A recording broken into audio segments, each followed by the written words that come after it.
Střešnickém biotopu jsme dneska uspořádali běžecký závod Krištof Kids Race ve spolupráci s anglickou školičkou Krištof, které se účastnilo zhruba 50 běžců od 4 do 15 let. Běželi ve 3 kategoriích, od 1 km do 3 km tady na trati, která byla vytyčená v areálu biotopu.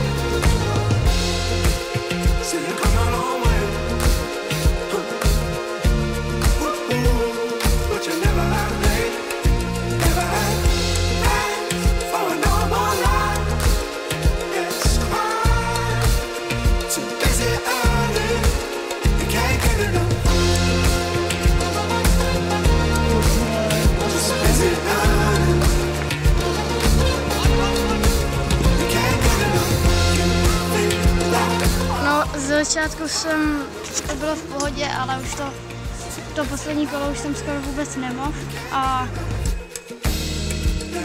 přišel jsem, aby vyhrál, ale byli proti mně silní soupeři.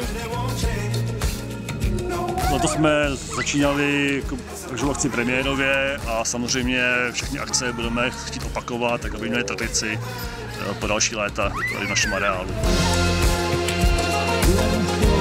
Veronika Stádíková,